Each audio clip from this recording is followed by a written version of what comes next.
Corresponsalía permanente. Aire para Virginia Preano, desde Italia. Y estamos en un momento muy importante, lo decíamos hoy cuando comenzábamos el programa, esta jornada donde se cumplen ya 2 años de la irrupción del COVID en Italia, uno de los lugares que más sufrió la pandemia. Virginia, ¿cómo te va? Buen día, buen lunes. Hola, buen día, ¿cómo están para ustedes?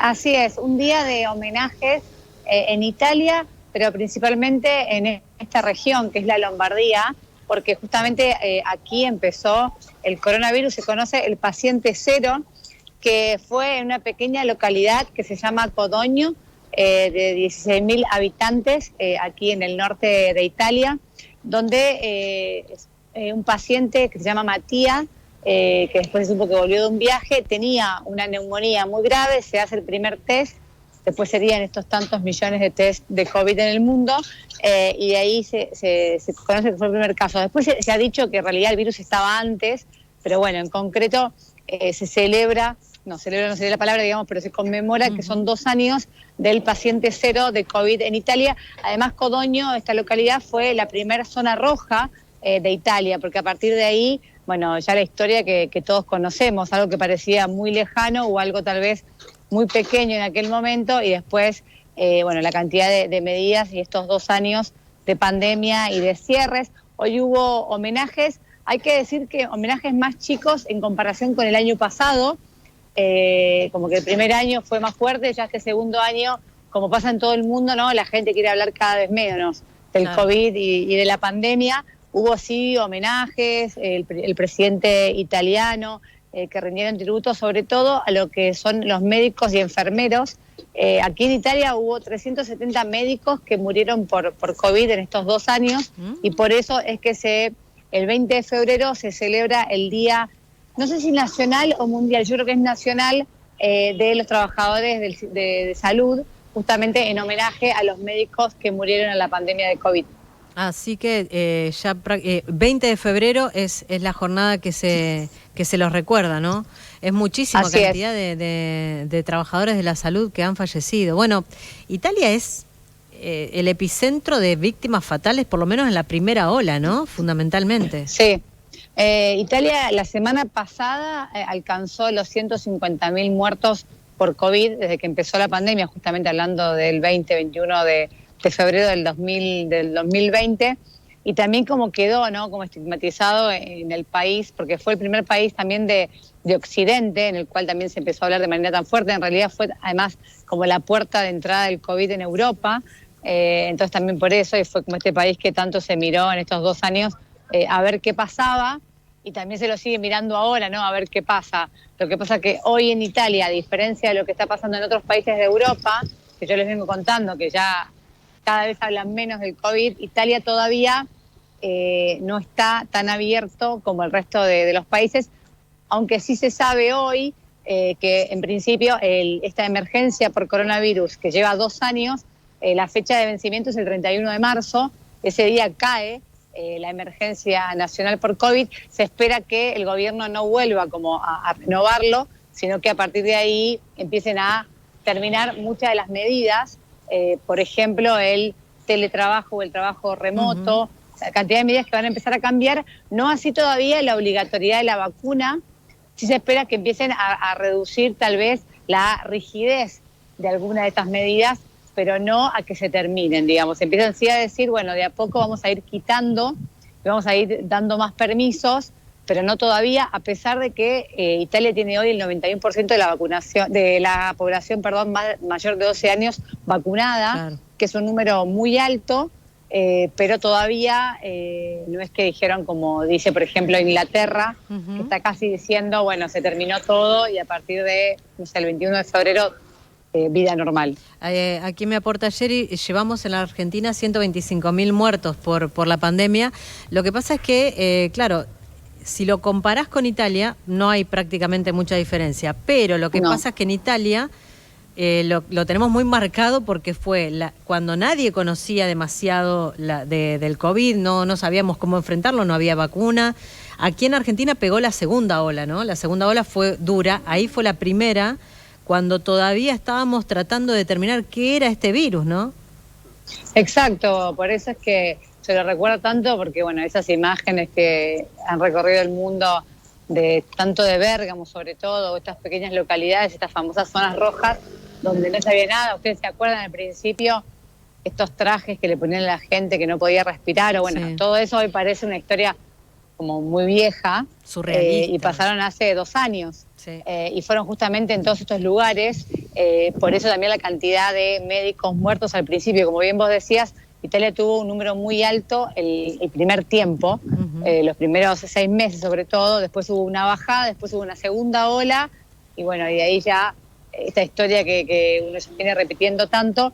Y como te decía, hoy la verdad es que se habla, no hubo tanto, digamos, hubo homenajes, no hubo a lo mejor tanto ruido por esto, que Claro. también llama un poco la atención, justamente por eso. Creo que en parte tiene que ver con que la gente está muy cansada, ya quiere como retomar a su vida normal, y por eso en realidad el gobierno hoy en realidad se dedicó a hacer más anuncios de, bueno, qué va a pasar de ahora en adelante, lo que llaman el mapa de la pospandemia. Entonces empezará empezar a flexibilizar de a poco, por lo menos lo que son sobre todo estos pasos sanitarios, que yo les vengo contando de manera repetitiva.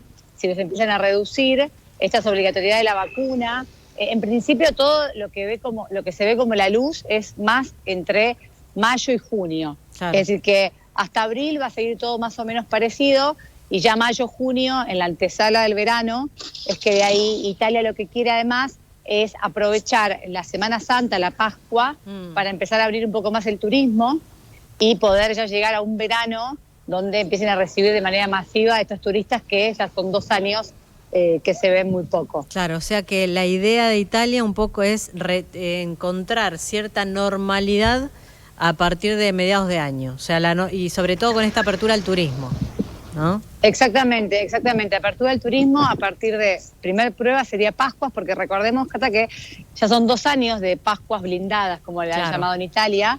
2020 y 2021 hubo Pascuas blindadas, todo el país cerrado. Esta va a ser la primer Pascua abierta. Claro. Entonces, a partir de ahí, esta estrategia, y va a pasar lo mismo con el verano, ¿no? Este julio, agosto, este verano europeo. Con como te decía, este 91% de la población vacunada, todavía hay casi 6 millones de italianos no vacunados, que es a lo que el gobierno apunta. Estos mayores de 50, que yo les contaba que empezó la obligatoriedad de la vacuna hace más de 10 días, pero que también fue interesante leer en los medios que hablaban del blef, de las multas a los mayores de 50 que no se vacunaban, como diciendo estas medidas que toma el gobierno que no sirven para nada, no porque sirvieron. nadie las controla, no sirvió para nada. La semana pasada hablaban justamente de esto, el blef, de las multas a los mayores de 50 que no se vacunaban porque no pasó nada. Y que es lo mismo que está pasando con estas medidas, estas multas, que no se ve. El mayor control, la verdad, tiene que ver hoy sí en el día a día, sobre todo de bares y restaurantes, museos, digamos, cuando uno se quiere mover. Esto mismo que yo les contaba, ¿se acuerdan? Hace 2 semanas de los negocios y Green Pass para entrar. Sí. En muchos lugares pasa y en muchos lugares ya no te lo empiezan ni siquiera a pedir. Claro. O sea que pasan estas cosas. Las primeras semanas, 10 días, es muy fuerte y después empieza a disminuir. Salvo, repito, para bares y restaurantes, en eso es el lugar donde hay muchísimo control, van a pedir. Al menos aquí en Italia. Sí. Y Virginia, más o menos, en promedio, ¿cuántos contagios tenemos por día allí en Italia? Acá estamos teniendo lo más bajo en los últimos 2 meses, creo que 2000 y algo en Argentina, ¿no? Bueno, este domingo, ayer, fue el número uno de los más bajos, que fueron casi 43.000, pero es el número siempre más bajo los domingos porque hacen menos hisopados. Así que hay que ver qué pasa hoy, lunes.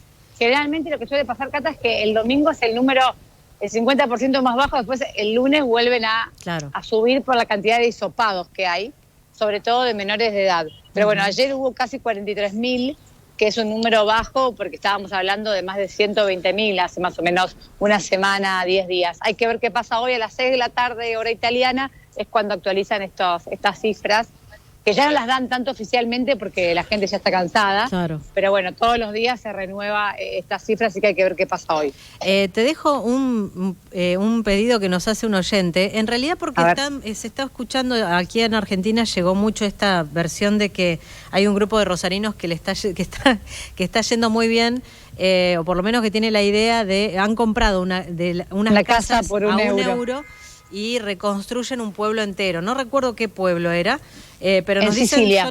En Sicilia, está bien entonces, En sí. Sicilia. Y nos preguntan oyentes si ¿cuál es el procedimiento para obtener esto? ¿Todavía se puede hacer? ¿Es viable?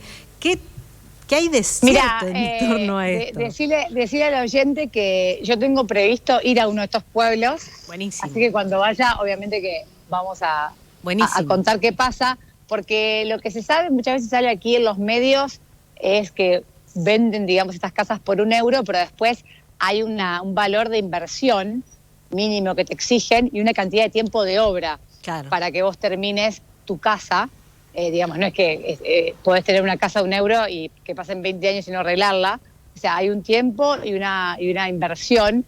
Esta historia a mí me llegó, así que estoy investigando para llegar, porque es en Sicilia, o sea que hay que cruzar porque es en la isla, que en teoría son 30 familias, si no me equivoco, que compraron una casa, 30 casas por €1 y que las estarían arreglando. De esas historias hay muchas, pero siempre salen esto detrás de, bueno, no era lo que esperábamos, porque después está la inversión, o sea, generalmente nunca es menor de 15.000 euros lo que te puede salir a arreglar la casa, y después el tema de impuestos que está detrás, y además tenés que vivir en la casa, no es que la puedes arreglar e irte, porque justamente es para repoblar estos pueblos.